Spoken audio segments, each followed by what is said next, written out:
Welcome to Presha law tutorial. Hello learners, जैसे कि मैंने लास्ट वीडियो में ड्रग एंड कॉस्मेटिक एक्ट 1940 को कंप्लीट किया था और अब हम करप्शन और एंटी करप्शन लॉज के बारे में पढ़ेंगे। सो फर्स्ट आता है करप्शन। करप्शन का मतलब होता है कोई भी डिसऑनेस्ट बिहेवियर जो कि पोजीशन ऑफ पावर का किया जाता है। मींस जो पोजीशन ऑफ पावर में बैठे लोग हैं उनके द्वारा जो भी डिसऑनेस्ट बिहेवियर किया जाता है उसको हम करप्शन कहते हैं। इसकी शुरुआत वहाँ से होती है जब कुछ लोग या जो गवर्नमेंट ऑफिस में जो लोग हैं वो कुछ पर्सनल बेनिफिट के लिए इस टेंडेंसी को यूज़ करते हैं कि वो कुछ बेनिफिट ले लें उन लोगों से और उसके बदले उसका काम करें, तो यहाँ से ही करप्शन की स्टार्ट हो जाती है। इसके अलावा ये अनफॉर्चुनेटली है कि करप्शन कई लोगों के मैटर ऑफ हैबिट भी बन गया है। इतनी डीपली एंट्रेंस्ड है, मतलब कि शामिल है कि करप्शन को अब सोशल नॉर्म भी माना जाता है। इसीलिए करप्शन जो है वो इम्प्लाइज वहाँ होता है या तात्पर्य इसका ये होता है कि ये फिक्स आता है what are the reasons behind the corruption in India. क्या क्या रीजंस हैं जो कि करप्शन है इंडिया में। तो पहला है लैक ऑफ ट्रांसपेरेंसी की कमी होने की वजह से गवर्नमेंट प्रोसेस में या डिसीजन मेकिंग में या पब्लिक एडमिनिस्ट्रेशन में करप्शन प्रैक्टिसेस ज़्यादा किए जाते हैं। यही एक ग्राउंड है फॉर द करप्ट प्रैक्टिसेस का। जो भी एक्शन या डिसीज़न लिए जाते हैं पब्लिक स्क्रूटनी या फिर ऑफिशियल्स के द्वारा, अगर वो करप्ट एक्टिविटीज़ में इन्वॉल्व हैं तो इससे रिड्यूस होता है फियर ऑफ एक्सपोजर का। नेक्स्ट आता है weak institution and ineffective legal framework. Corruption को बढ़ावा इसीलिए मिलता है क्योंकि हमारे यहाँ जो इंडियन इंस्टीट्यूशंस हैं वो रिस्पॉन्सिबल हैं कि वो लॉ बनाते हैं, रेगुलेशंस बढ़ाते हैं, पर उनके अंदर भी कुछ ना कुछ वीकनेस हो जाती है या फिर कॉम्प्रोमाइज़ हो जाता है। इसी वजह से जो लॉ एनफोर्समेंट एजेंसी है, चाहे जुडिशरी है या ओवरसाइट बॉडीज़ हैं, वो जो वीकर इंस्टीट्यूशन होते हैं वो फेल हो जाते हैं करप्शन को रोकने के लिए, उसे होल्ड करने के लिए। जो करप्ट इंडिविजुअल है उसको जवाबदेह ठहराने में, मतलब कि उसके अकाउंटेबल होने में वो फेल हो जाता है, यहाँ तक कि वह फैसिलिटेट करता है करप्शन को। देन नेक्स्ट आता है लो salary and incentive. Low salary and incentive एक रीज़न है जिससे ही करप्शन बढ़ता है पब्लिक ऑफिशियल्स में। पब्लिक ऑफिशियल्स के अंदर आता है और पब्लिक ऑफिशियल ज़्यादातर वो लोग जो कि लो रैंकिंग पोजीशन में वर्क करते हैं, जिनकी सैलरीज बहुत कम होती है, तो वो क्या करते हैं कि वो बेनिफिट्स लेने के लिए ब्राइब लेते हैं और जो अदर करप्ट प्रैक्टिसेस हैं वो करते हैं। इसी वजह से करप्शन जो है वो बढ़ने लगता है। देन नेक्स्ट आता है bureaucratic red tape. Bureaucratic red tape का मतलब होता है कोई लेंदी मतलब लंबी और कॉन्वोल्यूटेड मतलब जटिल कि ब्यूरोक्रेटिक कोई प्रोसीजर है या एक्सेसिव रेगुलेशन है जिसमें इंडिविजुअल बिजनेस जो है वो जो चल रहा है और वो करप्ट प्रैक्टिसेस में एंगेज है, तो वो अपने बिजनेस को बढ़ाने के लिए और अपनी बाधाओं को दूर करने के लिए वो क्या करता है, वो करप्शन से रिलेटेड जो भी प्रैक्टिस होते हैं वो उसके अंदर शामिल, मतलब उसको अपने बिजनेस को चलाने के लिए शामिल करने पड़ते हैं। तो इस तरीके से जिससे कि उसके जो ऑब्स्टिकल्स आ रहे हैं किसी बिजनेस को चलाने में, तो वो क्या करता है, वो उसके अकॉर्डिंग, जैसे इंडियाज़ कॉम्प्लेक्स इकोनॉमिक एनवायरनमेंट जो कि इन्वॉल्व है वेरियस लाइसेंस देने के लिए, परमिट्स देने के लिए, अप्रूवल देने के लिए, जिससे कि वो क्या होता है, यही एक अपॉर्चुनिटीज़ होती हैं जिससे कि करप्शन बढ़ता है और जो बिजनेस जो चलाते हैं वो अपने बिजनेस को चलाने के लिए क्या करते हैं, ब्राइब देते हैं जिससे कि वो अपने इस एनवायरनमेंट में वर्क कर सके। नेक्स्ट आता है पॉलिटिकल इंटरफेरेंस जो है वो एडमिनिस्ट्रेटिव मैटर्स में होता है जिससे कि वो कॉम्प्रोमाइज़ करते हैं गवर्नमेंट इंस्टीट्यूशंस के साथ, और जो पॉलिटिकल लीडर हैं वो प्रेशर करते हैं ऑफिशियल्स को कि वो, जिससे कि वो एंगेज हो जाते हैं करप्ट एक्टिविटीज़ में फॉर द पर्सनल पर्पस और पार्टी गेन। देन नेक्स्ट आता है कल्चरल फैक्टर्स। अगर हम सर्टेन कॉन्टेक्स्ट की बात करें, ज़्यादातर लोगों की बात करें, तो उसमें यही आता है कि करप्शन बिहेवियर बहुत ज़्यादा बढ़ रहा है, जिससे कि करप्ट बिहेवियर ज़्यादा बढ़ रहा है, जिससे कि करप्शन बढ़ता है। और ज़्यादातर लोग यही कहते मिलते हैं कि ये काम सभी लोग करते हैं। इसी वजह से जो इंडिविजुअल है वो ज़्यादा से ज़्यादा एंगेज हो रहे हैं करप्शन में without feeling morally compromised. Then next आता है lack of whistle blower protection. तो फर्स्ट हम बात करेंगे विसल ब्लोअर कौन होते हैं। विसल ब्लोअर वो पर्सन होता है जो इन्फॉर्म करता है कि someone engage in illegal activity, मतलब कोई पर्सन जो है वो एंगेज है इलीगल एक्टिविटी में, तो इसकी इन्फॉर्मेशन जो देता है उसको हम विसल ब्लोअर कहते हैं। विसल ब्लोअर के लिए इनएडुकेट प्रोटेक्शन है, उस एडुकेट प्रोटेक्शन है तो जो वो व्यक्ति है, मतलब जो वो पर्सन है, उसको करप्शन की रिपोर्ट करने से रोक देती है। जो फियर ऑफ रिटेलिएशन है, रिटेलिएशन का मतलब होता है प्रतिशोध, प्रतिशोध का जो डर है, मतलब कि उससे वो बाद में कोई बदला लेगा, तो रिवेंज लेगा, तो इस तरीके का जो डर है वो जो पोटेंशियल विसल ब्लोअर है उसको चुप करा देता है, और जो करप्शन है उसको जो करप्शन है वो बढ़ता रहता है। इसी वजह से उसका जो प्रोटेक्शन है विसल ब्लोअर का, वो उसकी कमी की वजह से करप्शन भी बढ़ रहा है। नेक्स्ट आता है सोशल इनक्वालिटी। सोशल और इकोनॉमिक इक्वालिटी आने से, मतलब डिस्पैरिटीज़ आने की वजह से भी करप्शन बढ़ता है। अगर जो इस इंसान के पास वेल्थ और पावर होता है तो वो अपने इन्फ्लुएंस को यूज़ करके जो भी प्रेफरेंस ट्रीटमेंट होता है उससे सिक्योर कर लेता है, और इसी वजह से वो करप्ट प्रैक्टिसेस में एंगेज होता है। बिना रिजल्ट के, बिना रिपरकशंस के वो करप्ट प्रैक्टिसेस में एंगेज हो जाता है। देन नेक्स्ट आता है legal and regulatory framework for fighting corruption in India, या फिर हम कह सकते हैं इसे एंटी करप्शन लॉज कौन कौन से हैं, या लीगल फ्रेमवर्क कौन से हैं, और जो एक्ट हैं करप्शन से रिलेटेड वो कौन कौन से बनाए गए हैं। तो पहला आता है प्रिवेंशन ऑफ करप्शन एक्ट 1988 का। इसके अंदर पेनल्टीज़ दी गई हैं करप्शन से रिलेटेड, और जो पब्लिक सर्वेंट है उनके लिए, और जो इन्वॉल्व हैं या फिर अबैटमेंट करता है कोई एक्ट ऑफ करप्शन के लिए, या फिर ऐसी कैटेगरीज भी डाली गई हैं जो कि आईपीसी के अंदर भी इंक्लूड है। पब्लिक सर्वेंट का मतलब होता है कोई भी जो कोई ऑफिस जो कि कॉर्पोरेट सोसाइटी के अंतर्गत आती है, या कोई फाइनेंशियल एड लिया है अगर गवर्नमेंट के द्वारा, या कोई एम्प्लॉयज़ या कोई यूनिवर्सिटी, या फिर जो पब्लिक सर्विस कमीशन है या बैंक, ये सब चीज़ें आती हैं पब्लिक सर्वेंट के अंदर। जो कोई ऑफिसर इससे पर्सन है जो गवर्नमेंट एंटिटीज़ में वर्क करता है उसको पब्लिक सर्वेंट कहते हैं। अगर किसी पब्लिक सर्वेंट ने कोई ग्रेटिफिकेशन लिया है, या कोई उसने legal other than legal remuneration से अलग उसने कोई भी सोशल एक्ट के लिए या किसी के इन्फ्लुएंस में वर्क किया है, कोई भी ब्राइब लिया है, तो उसको पनिशमेंट मिलेगा 6 मंथ का, और उसमें मैक्सिमम जो पनिशमेंट है वो 5 years का होगा, और फाइन भी होगा। एक्ट के अंदर जो पब्लिक सर्वेंट है उसको पनिशमेंट मिलती है अगर वो कोई गैर कानूनी तरीके से कोई भी काम करता है, इन्फ्लुएंस करता है दूसरे को, या फिर खुद इन्फ्लुएंस में आ गया, अगर वो इलीगल मींस या इलीगल तरीके से कोई भी काम करता है, अपने पर्सनल इन्फ्लुएंस के द्वारा कोई काम करता है जो कि इलीगल एक्टिविटी होगा, तो उसको पनिशमेंट किया जाएगा दिस एक्ट। देन इसके अंदर आता है कि अगर पब्लिक सर्वेंट कोई वैल्यूएबल थिंग लेता है विदाउट पे करे हुए, या इन एडुकेट तरीके से, अगर वो किसी भी तरीके से किसी बिजनेस ट्रांजैक्शन में इन्वॉल्व है, या फिर उससे अगर किसी बिजनेस ट्रांजैक्शन में इन्वॉल्व है अपने ऑफिशियल कैपेसिटी के अकॉर्डिंग, तो उसको पनिशमेंट मिलेगी 6 मंथ की, और मैक्सिमम पनिशमेंट होगी उसकी 5 year की होगी, और फाइन भी होगा।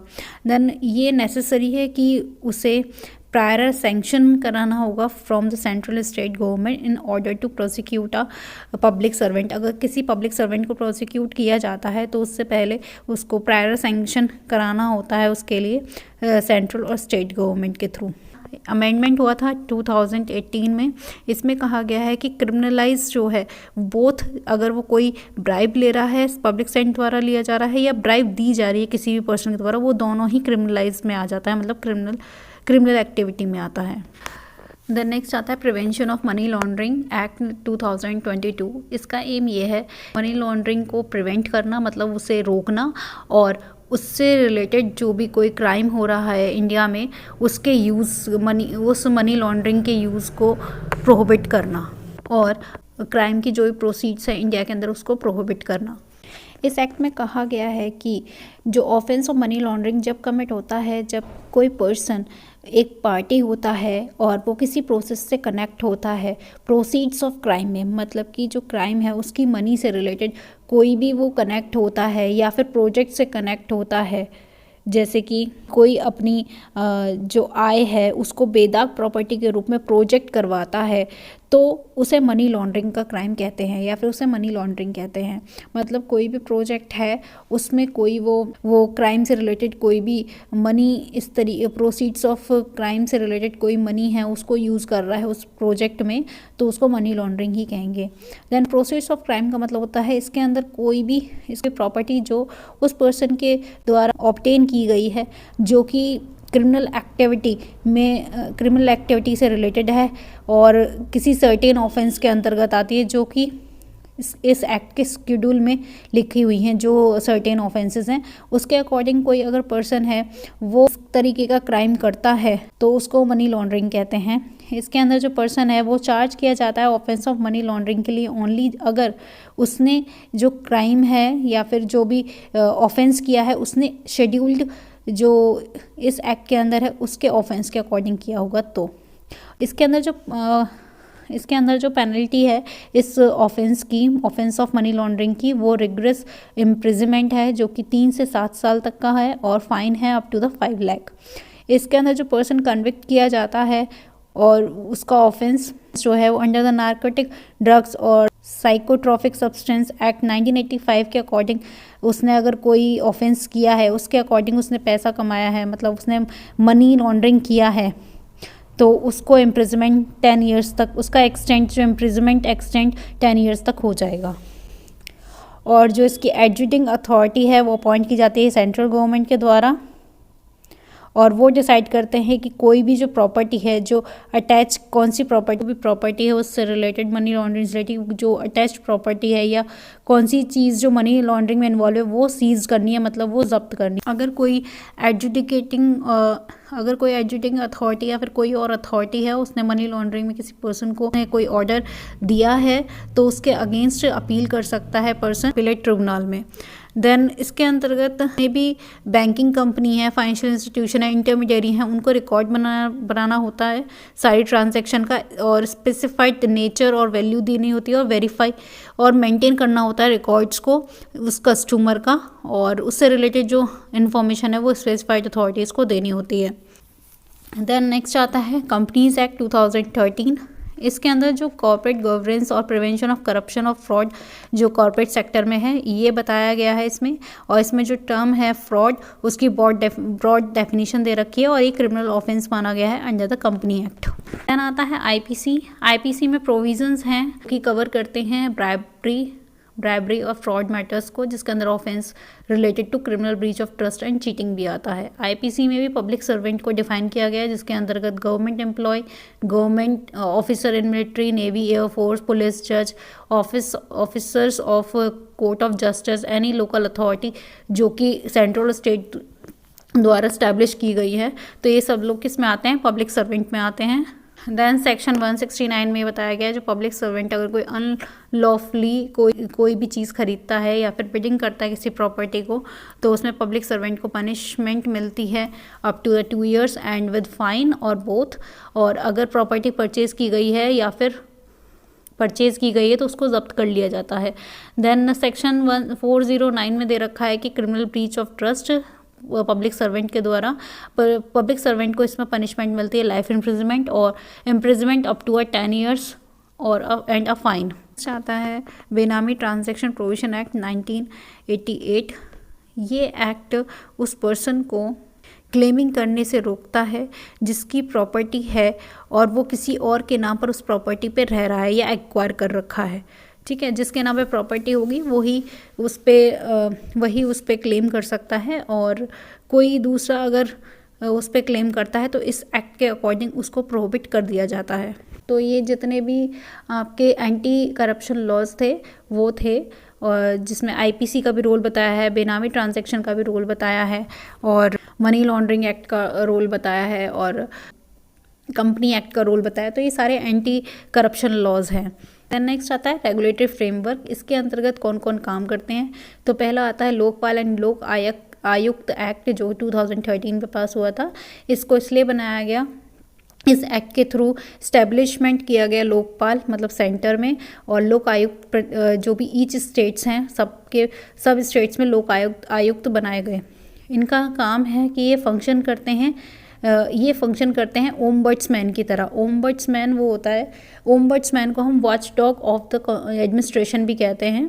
तो इनका काम क्या होता है, जो भी एलिगेशंस लगाए जाते हैं करप्शन के उनको वो इंक्वायरी करता है against a certain public functionary. कोई भी पब्लिक फंक्शनरी हुई है या उससे रिलेटेड कोई मैटर हुआ है और किसी ने एलिगेशन लगाया करप्शन का, तो ओम्बड्समैन की तरह ही ये फंक्शन करते हैं लोकपाल और लोकायुक्त।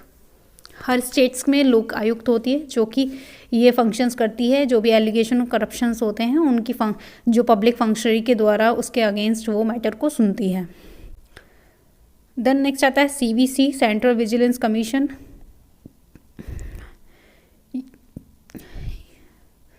ये ओवरसी करती है, ये देखती है विजिलेंस एडमिनिस्ट्रेशन को और एडवाइस करती है और असिस्ट करती है एग्जीक्यूटिव्स को करप्शन से रिलेटेड जो मैटर्स हैं उनसे रिलेटेड मैटर्स को वो असिस्ट करती है। देन आता है जो क्रिमिनल लॉ है, अमेंडमेंट हुआ था 1952 में, तो उसमें पनिशमेंट स्पेसिफाइड करी गई है सेक्शन 165 ऑफ IPC में, जिसमें कि पब्लिक सर्वेंट से रिलेटेड जो प्रिवेंशन ऑफ करप्शन एक्ट बनाया ना 1988 का, उसके बारे में ये अंडर सेक्शन 65 में बता रखा है जो पब्लिक सर्वेंट है वो किसी भी ऐसी एक्टिविटी में इन्वॉल्व नहीं हो सकता जो कि करप्शन को बढ़ावा दे रहा हो। तो क्या है, अगर ऐसा होता है तो एनहेंस किया जाएगा उसका पनिशमेंट 3 इयर्स तक, और पहले ये 2 इयर्स था, अब ये 3 इयर्स का हो गया है 1952 अमेंडमेंट के बाद। देन अमेंडमेंट हुआ था 1964 में, जिसमें पब्लिक सर्वेंट के अंदर जो है IPC के अंदर एक्सपेंड कर दिया था, मतलब उसकी डेफिनेशन को बढ़ा दिया था, और इसके अंदर जो डेफिनेशन है क्रिमिनल मिसकंडक्ट की भी डाली थी, इसको भी एक्सपेंड किया था, और इसके अंदर पोजेशन जो है एसेट का डिस्प्रपोर्शनेट जो है या सोर्स ऑफ इनकम है पब्लिक सर्वेंट की, उसे भी मतलब गलत तरीके से अगर कोई पोजेशन कर रहा है किसी भी एसेट पे, तो वो अगर उसने सोर्स ऑफ इनकम बना रखा पब्लिक सर्वेंट ने, तो वो भी एक ऑफेंस माना गया। देन नेक्स्ट आता है recommendation of the second ARC to tackle corruption. ARC का मतलब होता है एडमिनिस्ट्रेटिव रिफॉर्म कमीशन। इसकी जो सेकंड एडमिनिस्ट्रेटिव रिफॉर्म कमीशन बनी थी वो एक एडवाइजरी बॉडी थी इंडिया में, और इसने रिकमेंडेशन किया था और रिकमेंडेशन के थ्रू एड्रेस किया था जो इशू ऑफ करप्शन है उसके बारे में, और जो पब्लिक एडमिनिस्ट्रेशन है उसकी इंटीग्रिटी एफिशिएंसी को बढ़ाने के लिए उन्होंने इस कमीशन को बैठाया था। और इसके अंदर इस रिकमेंडेशन का ये एम था कि ये प्रिवेंट करे करप्शन को, और ट्रांसपेरेंसी और अकाउंटेबल जो है गवर्नमेंट ऑपरेशंस को उसको एनहेंस करे।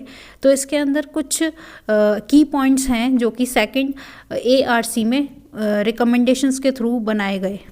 ये जो रिकमेंडेशंस थे इनको हम स्ट्रेंथनिंग एंटी करप्शन मेजर्स भी कहते हैं। इसके अंदर विसल ब्लोअर प्रोटेक्शन एक्ट 2014 बना। सेकंड ARC रिकमेंड करता है amendment whistle blower protection act में, जिससे कि प्रोटेक्शन और इंसेंटिव्स मिल सके विसल ब्लोअर को। विसल ब्लोअर वो पर्सन होता है जो भी कोई इलीगल एक्टिविटीज़ होती है उसके बारे में बताता है पुलिस को या फिर जो भी इन्वेस्टिगेशन एजेंसीज हैं उनको, तो उनकी प्रोटेक्शन के बारे में बात करी गई है। इसके अंदर जो भी कोई अगर हैरेसमेंट है या रोकने के लिए और उनको फाइनेंशियल रिवॉर्ड देने के लिए बात करी गई थी।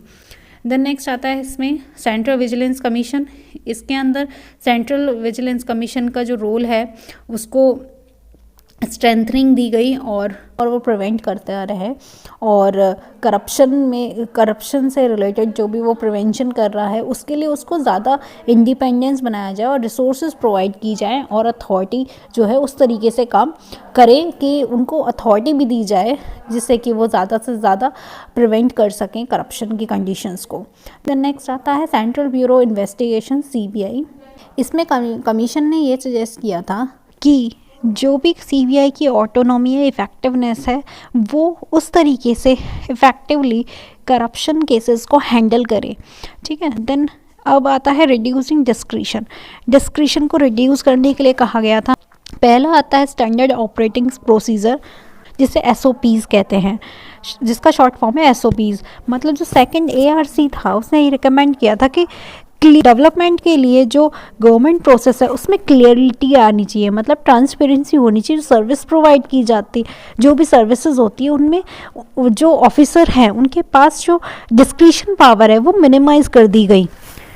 मतलब ये करप्शन के जो स्कोप है, ये आर्बिट्रेरी डिसीजन मेकिंग है, उसको रिड्यूस कर दिया गया। और यूज़ ऑफ टेक्नोलॉजी पॉइंट डाला गया, मतलब जो टेक्नोलॉजी उसका यूज़ ज़्यादा किया जाए, गवर्नेंस का यूज़ किया जाए, जिससे कि ह्यूमन इंटरफेरेंस को रिड्यूस कर दिया और उसकी डिस्क्रिशन पावर को रिड्यूस किया जाए गवर्नमेंट ट्रांजैक्शन के लिए, जिससे कि जो करप्शन की जो है या ब्राइब वाली कंडीशन है उसको ख़त्म कर दिया गया। जो कमीशन है उसने एनकरेज किया कि इलेक्ट्रॉनिक मेथड को वो अडॉप्ट करे और जिससे कि करप्शन अपॉर्चुनिटीज़ भी रिड्यूस होने लग जाएं। देन नेक्स्ट आता है पुलिस रिफॉर्म। पुलिस रिफॉर्म में 2 पॉइंट्स आते हैं। पहला तो ये है कि पुलिस अकाउंटेबिलिटी। पहले कमीशन ने ये हाईलाइट किया कि नीड क्या है, ज़रूरत क्या है कॉम्प्रेसिव पुलिस रिफॉर्म्स में बढ़ावा देने की। एनहेंस इसीलिए किया गया उसको कि जिससे कि वो integrative effectiveness of law enforcement agency सही तरीके से, इंटीग्रेटेड तरीके से और इफेक्टिवनेस से काम कर सके, उसको एनहेंस किया गया। और इसके अंदर ये मेजर्स इंक्लूड थे जिससे कि ट्रांसपेरेंसी इंक्रीज हो, अकाउंटेबिलिटी इंक्रीज हो, प्रोफेशनलिज्म जो है पुलिस फोर्स का वो इंक्रीज हो, जिसकी वजह से जो करप्शन है वो रिड्यूस होने लगे। देन आता है कम्युनिटी पॉलिसिंग। ये प्रमोट करता है कम्युनिटी पॉलिसिंग को, जिसकी वजह से जो भी ट्रस्ट है पुलिस और पब्लिक के बीच में वो बढ़े और अपॉर्चुनिटी फॉर करप्शन है या अब्यूज़ ऑफ पावर है वो रिड्यूस होने लगे। तो इसी वजह से पुलिस रिफॉर्म्स भी बनाए थे सेकंड एडमिनिस्ट्रेटिव रिकमेंडेशन कमीशन ने। थर्ड आता है प्रमोटिंग एथिकल गवर्नेंस। इसके अंदर कोड ऑफ एथिक्स आता है। कमीशन ने ये रिकमेंडेड किया था कि कोड ऑफ एथिक्स को डेवलप किया जाए पब्लिक ऑफिशियल की, और जो भी एम्प्लॉयज़ हैं वो अपना एथिकल बिहेवियर को जो है उसको प्रमोट करें। देन आता है सिटीज़न चार्टर्स, मतलब जो गवर्नमेंट डिपार्टमेंट है उसको एनकरेज किया गया जिससे कि वो सिटीजन्स के साथ जो है सिटीजन्स के प्रति अकाउंटेबिलिटी बढ़े और पब्लिक सर्विस जो डिलीवरी है उसको इम्प्रूव किया गया। देन नेक्स्ट पॉइंट आता है public awareness campaigning, media and education. Commission ने ये सजेस्ट किया कि मीडिया और एजुकेशन इंस्टीट्यूशन में अवेयरनेस को बढ़ाया जाए जिससे कि करप्शन का जो इफ़ेक्ट है वो कम होने लगे और एथिकल कंडक्ट्स का जो इम्पोर्टेंस है वो बताया जाए। देन नेक्स्ट आता है स्ट्रेंथनिंग पार्लियामेंट ओवरसाइट। जो पार्लियामेंट्री कमिटीज़ हैं, जो रोल ऑफ पार्लियामेंट कमेटी है गवर्नमेंट ऑपरेशंस और एक्सपेंडिचर जो है उसको डिटेक्ट करे, उसके लिए वो जांच करने के लिए मतलब स्क्रूटनाइज करने के लिए गवर्नमेंट ऑपरेशंस करे, जिसकी वजह से जो करप्शन है उसे डिटेक्ट किया जाए और प्रिवेंट किया जाए। नेक्स्ट आता है e governance and digitalisation. Digital reform की बात करी गई है इसमें। सेकंड ARC जो है उसने रिकमेंड किया था कि कंप्रेहेंसिव डिजिटल रिफॉर्मेशन होना चाहिए गवर्नमेंट प्रोसेस में, जिससे कि ह्यूमन का इंटरवेंशन है वो रिड्यूस हो और जिससे कि उन्हें करप्शन करने की जो अपॉर्चुनिटी है वो रिड्यूस हो जाए। कुल मिला के जितने भी रिकमेंडेशन दिए गए ARC के थ्रू, मतलब एडमिनिस्ट्रेटिव रिकमेंडेशन कमीशन के थ्रू, तो ये सारे रिलेट करते हैं कि करप्शन को कैसे रिड्यूस किया जाए, उसके रिगार्डिंग ये पॉइंट्स दिए गए हैं। Thank you for watching my videos. For more videos, watch, study, like and subscribe my channel.